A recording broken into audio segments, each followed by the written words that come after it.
Everybody, it's Trainers103 here today with another replay cast. Let's see if I can get play view. There we go, hopefully it doesn't break. This is Flood4711. A carrier player I know is pretty damn good overall, and he's against, well, he's solo in a Memeway 2-2-2 now, against an enemy Memeway with a Des Moines division, so we'll see how this goes. What the f...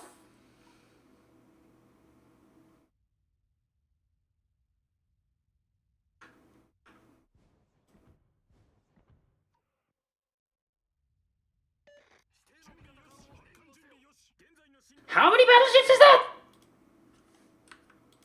Anyways, we're opening with a 4-5-2-3-6-7 launch using HE dive bombers. So no destroyers. I actually at this point would have considered going fighters, kill his shit, then go dive bombers, set someone on fire, torpedo bombers, fuck him up with the flooding, and just go full ham on farming battleships. I mean, we have to be a little bit careful because these guys can have a lot of anti-aircraft. All of this can have a lot of anti-aircraft except for this and this, which of course these three are the ones vulnerable to AP dive bombers because reasons. Anyways, let's see if hopefully this will go away when Flood himself leaves the map view. Has a massive tendency to break replays, so you kind of have to be careful with that. Regardless, our launch is almost complete and our ship is now heading away. I mean, yeah, I guess. It's not a big deal. And our planes are now being ordered to make moves down the Charlie line. Yet to spot any enemy battleships. Oh, there we go. And they all look like they're cluster-fucking on top of each other. Enemy fighter squadron spotted. And I still don't know what's going on or how many planes we're up against. And if I can even unbreak this until, like, how long until... Like, I don't know because I know it breaks. I don't know because at this point it definitely would be... There we go. Now going to normal attack view, holding the ult for my end here. He's definitely reacted because we can clearly see that he has launched a plane, so he clearly knows he's coming under attack. He's not a complete idiot, he's turning away from the... well, he's turning into it, not away from, so I probably would have lined the second number 5th squadron up on this side of the target, just so that I can get a proper floppage on him, because, you know, if he's going to turn away at this point, I mean, you know, if he turns in, you know... He's going to eventually end up broadside to the rest of the team anyway, so this guy's probably buggered, and I probably wouldn't even think about using my second my dive bomber squadron on him whatsoever. No floodings, but I think he's going to dodge that one, but it doesn't really matter, because, like, 1, 2, 3, 4, 5, 6, enough battleships. Anyways, the enemy carrier completely fails his strafe, so it's basically a free fighter kill for us. We've got nothing to micro at this point, so I would honestly be looking at this just to see if he decides to try to disengage strafe, so we can, you know, use one squad to counter strafe him. But it seems like he's fed us a fighter squadron for complete free. But honestly, we can't really achieve anything with our dive bombers overall anyways, because this is kind of blobbed up, so I would just wait patiently. We spot his strike, the Minotaur probably is going to have to deal with that, or get blatted, one-shotted, something from the rest of the enemy's battleship fleet, and again, you know, I guess being a cruiser here would really, really suck. So that's the thing I would have been doing there, look for the opponent's strike aircraft, because, you know, you never know. Carriers, you know, they can come in and try to pull a snipe on you. I honestly would not be going for a fire damage over time here. I'd be you know, there's a lot of anti-aircraft here. I would honestly go in, wait for these guys to get HE'd a little bit, or pick up the Montana on the western side of the map, because you can see 2 planes left. I think we're going to probably lose. Nope. We didn't lose any more, but we didn't get any damage in there, so it's kind of just realistically a waste. And our other dive bomber is probably going to be picked up by this enemy fighter squadron if he's even remotely awake. But he seems to be microing his attack up on the northern side of the map, and he probably misclicked overall. So our fighters should easily arrive on time to strafe his stuff off the face of the earth. And I would just fly straight, towards it, but it seems he decides to do some funky shit, and our second commit doesn't come early enough, so I think we're going to... Yeah, there you go. We missed out on a couple of the planes there, and one of them drops, but it's a big deal. It's going to be an Amagi belt tank, so it's going to do a grand total of jack shit. Going back to the map mode, I know it's the Faro school of carrier gameplay. I personally don't do this, but it is really up to personal opinion. Like I've been saying for quite a few carrier replays, you know, if you watch the Saipan game from earlier, you see I don't even press... normally if you watch my stream, you'll see the only time I press the M button is at the start of the game. I press M twice to get into the carrier views, like to the, you know, this view you're seeing right now, to start doing the orders. Regardless, heading towards the enemy's fighters, I would be like heading straight at it, like without no early split, and then split just before he's able to make a proper strafing commit, because then there's a higher likelihood we're actually going to be able to bait him into strafing the void. But it seems like the enemy team is moving towards the western side of the map, so there's no reason whatsoever for us to head to the eastern side of the map at all. There you go, enemy Des Moines spotted. It's the division guy of the enemy carrier. We immediately break away our planes, but just, having the Des Moines spotted by aircraft, and, the aircraft obviously spotted by the Des Moines, likely means that the enemy carrier is going to redeploy resources towards him, and he's on the western side of the map, which is probably going to open up a strike on the eastern side or the southeastern side of the map. Friendly Minotaur ceases to exist, that's kind of to be expected. He was a little bit on the ham end of the world, so hey.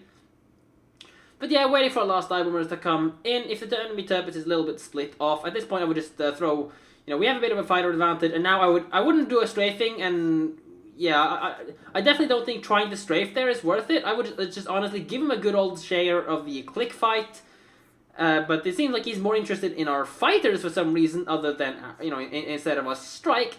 So we're going for the Torpedo Bomber Alpha in on the enemy Kerfuffle group over there, probably looking like a pretty juicy target overall, but a lot of our planes are getting messed up there. Again, no HE dive bombers to set some fires, kill some anti-aircraft, so these planes are all going to get wiped on the return path. And now I would just go and taggish it, because remember, it's in a lot of allied anti-aircraft as we actually detonate the Kerfuffle! Ha! But anyway, he's going to wipe our own squadron there. Not really a bad choice, considering the fact that his stuff is still around. I wouldn't not actually disengage strafe that, because we're still within allied anti-aircraft. So we're going to lose a plane there regardless. That's kind of unavoidable. But, keeping it in the enemy anti-aircraft pressure, it would mean that, he's going to bleed his ammunition. Our fighter squadron is sacrificial at that point, and he's going to bleed his planes to anti-air. So now we kind of need to either cycle or keep a damage squadron up without really achieving anything with it, realistically speaking. And, well, wiping squads gets a long waiting time on the midway, so, if you want to go in there for the super high damage numbers in this game, we're going to have to be using our dive bombers effectively, set some fires, get some damage over time, come in and flood stuff. Which pretty much means we need to annihilate the opponent aircraft carrier's fighters, but their team is pretty heavily blobbed overall, so I don't really think we're going to have too great of a time, other than just throwing planes away. But, in a heavy battleship game like this, no one's going to cap B, just forget about it. Like, anyone that goes into B is pretty much volunteering their ship for farming. Regardless, we have nothing to micro, and we pulled away our fighters, so unfortunately we have nothing we can do about these torpedo bombers. Hopefully full HP Conquilol and Kerfuffle, who has decided he wants to take as many of these torpedoes as physically possible, because he clearly thought that turning away from them is a really smart idea. Not! The enemy aircraft carrier gets a perfect drop on him, so he's going to suck as many of them as physically possible, volunteering half of his health points and just giving them to the enemy team for complete 100% free. Ladies and gentlemen, in that situation, you turn into the torpedo bombers because it keeps you heading towards the enemy, so you can actually, continue shortening them for actual damage instead of sucking torpedoes like a retard. And now he's probably going to find himself getting clicked by a bunch of bombers, so, he's going to have a bad day. Our dive bombers are pretty far ahead at this point, and Conquilol, Missouri, Iowa, Blob, I wouldn't even fly into that, I would just wait. Wait for our stuff to stack up, wait for us to get a chance, and probably hit the Missouri, Friedel de Grosse, or in the back end of their pushing group that's gone into our spawn now. But I would definitely wait for fighters to arrive. I know that some of his fighters took a little bit of a beating due to the, attack against the friendly blob. But regardless, our dive bombers are now moving into position to maybe hit something. And I would definitely hit the Friedrich de Grosse. I don't think going for the, chasing the group on the south is really that efficient, because there's overall more anti-aircraft in a closer-knit formation down on the south than anything else. Looks like we're going for the lower HP Iowa. I would honestly hit the MSB guy, because he's, full HP. Kill more of his anti-aircraft and get a full HP kill on him if we can force a damage control party. Although, of course, we're less likely to have, the MSB guy, actually damage-on. But, the Iowa is kind of lower end on the health already. So the allied team is probably going to find itself shooting at that. So, we're kind of going to lose the value of hitting him. But anyways, he's damage control party, so I would go in, flop the Iowa with the full HP squadron and send the damage squadron, the one that's taking less the one with taking more anti-aircraft fire on the Iowa and the less anti-aircraft fire one past and hit the Turpid, because there is a chance we can pick up a double strike over there if it deals enough damage to the Iowa or the Turpids overall. Because just full stacking this Iowa is a complete waste of it is a massive overkill. And dropping like this, the Iowa is going to absorb all the torpedoes that otherwise would have a chance to hit. Nope, never mind. The Turpids decides he wants to sail past. So it looks like the Iowa is going to suck enough that he's probably going to find himself going down. And on top of that, the Turpids is going to suck enough that he's also going to find himself going down. So we pick up our double strike. Very well aimed drop there. One of our squads gets wiped, but at that point it is completely irrelevant. Someone pings the midway, but if you have half a... if the guy has half a brain, he'll realize that he's more than 13 kilometers... he's closer than 13 kilometers to the enemy midway, which means that he would have naturally spotted him if he was still there, and of course the plane would have done the same. So keeping a plane there is a complete waste of effort. It's just one plane here, because our team is recently blobbed, and we've now moved our carrier further south. Turns out the enemy aircraft carrier didn't actually get too far, so I guess, keeping the guy spotted means that we can kill him. But, I mean, this is the problem. If you get spawned on the south and the team does a ring around the Rosie, the southern aircraft carrier is basically fucked, because he doesn't really, he doesn't have, he can't pass through here, so he really has no means to make any move. Now with these fighters, I would just play passive with them. Looks like the enemy aircraft carrier is doing some really ridiculous looking strafing. Our number 3 squadron actually commits a strafing. I would immediately order number 2 to counter tag onto it, so this should be a easy kill for us, and even if it isn't, I would just keep my number 2 squadron there as bait, instead of trying to do a strafing into this. It looks like it strafes, so I would at this point order number 3 squadron to counter strafe off to the side, just so that we can, get him to wipe his own plane. So we lose one plane and he wipes his own squadron for us. Like a little bit of mind games debated right there. That's what I would have contemplated doing. But we pick up the squad for complete free. I would put a strafing as long as we can here because, it's, just panicking isn't really worth that much overall because the anti-aircraft combined of the team is pretty high here. And there you go. The allied team wipes it. And the midway is also finding his health bar getting wiped out. So, come on team. A few more shells there. One battleship pen. We can do it. CV Spots. Who's that? Missouri is the guy over there. No, well, I mean, we've killed the enemy carrier, so now it's just a matter of... It is really just a matter of keeping a fighter here and a fighter here. We can, spot some of the guys wanking over island. Conqueror Missouri over there, but the group over here is starting to build a little bit more distance between them, so the front Montana... Let's just take the personal camera up. Front Montana, or the health up... No, it's not health. Never mind. He's the health upgrade, but the back Montana could potentially be a target there. Fly the dive bombers around, hit this guy, fly the torpedo bombers around, hit this guy, fly him back around, and, a lot more damage for us to farm. No clue what's going on in the team over here, but we're in a reasonably decent position, and, we still got the enemy far enough away, and the allied fleet on the front far enough away.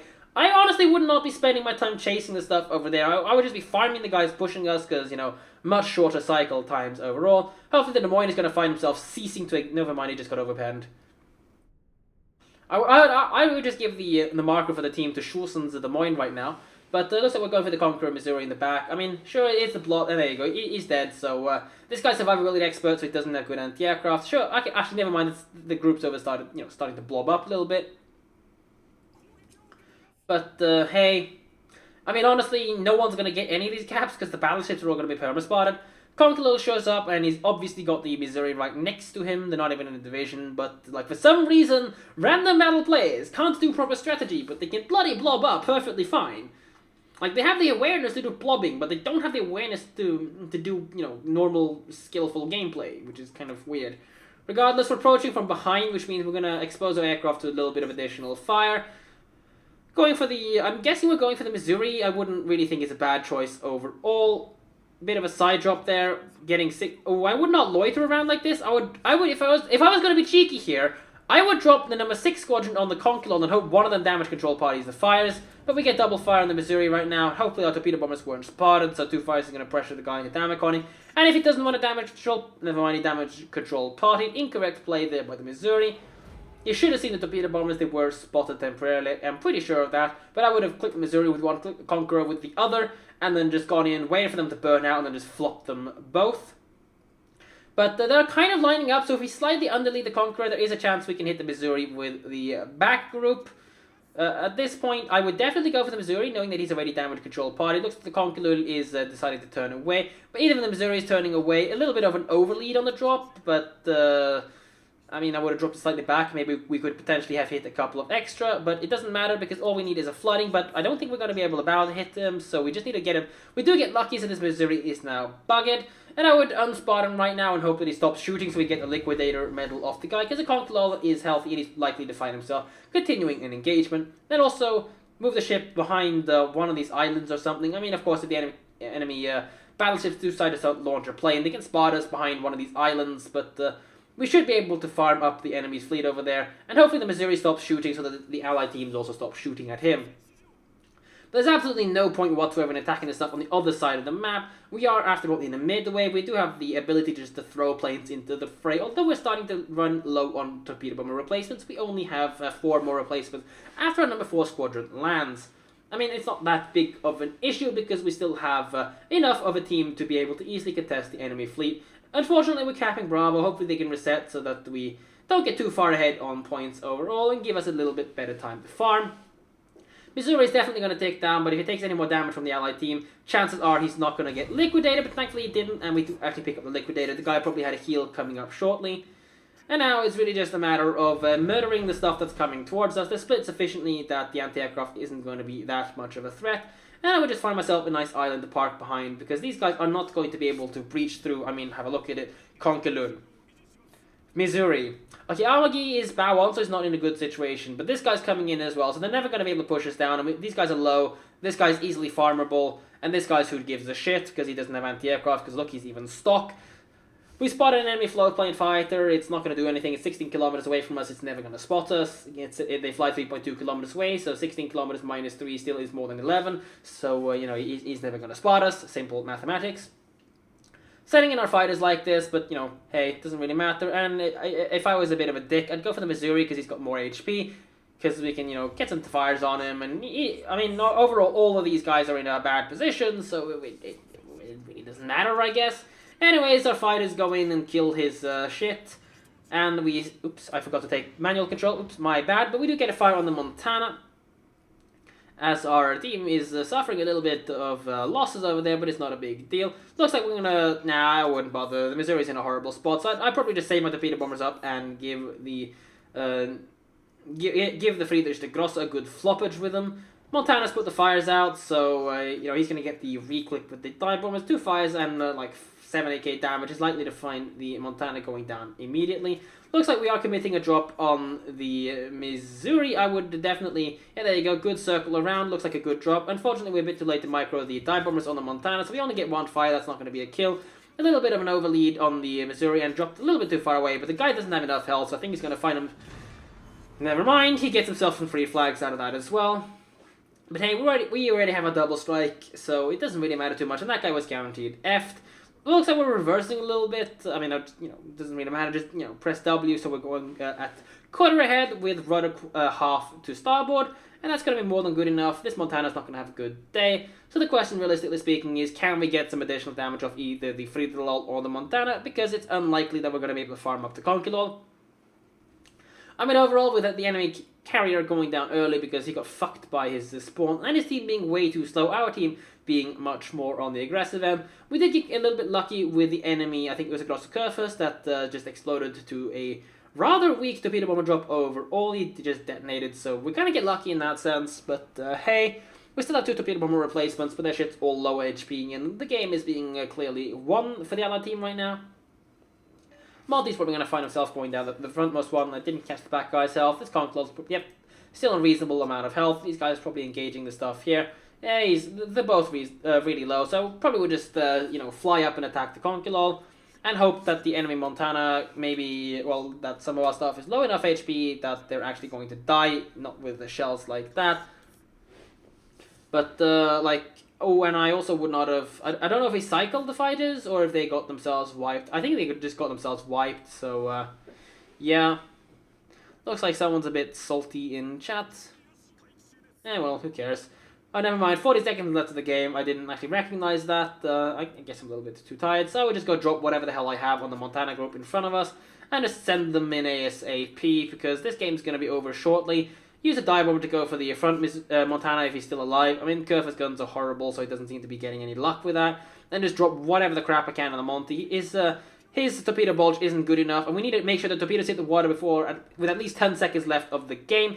So I would just do a shitty looking side drop against him right now, otherwise it's going to be too late. We do pick up the Montana on the front. Can we get a second double strike of the game? No, I think we lost a bit too many torpedo bombers. Coming in, we do actually pick up the second double strike. 2 double strikes in one game. 998 points left. Very well ended the game there, bloody hell. That's pretty goddamn impressive. You got the opportunity to get 2 double strikes. I actually have done that in an Essex as well, the 2 double strikes in one game. I even got it in the Fushun, a ship I bloody hate. Maybe I'll go find that game, but damn impressive game there overall. Luckily, the enemy aircraft carrier basically just fed himself to us, so all we could, we could just spend the rest of the game farming damage.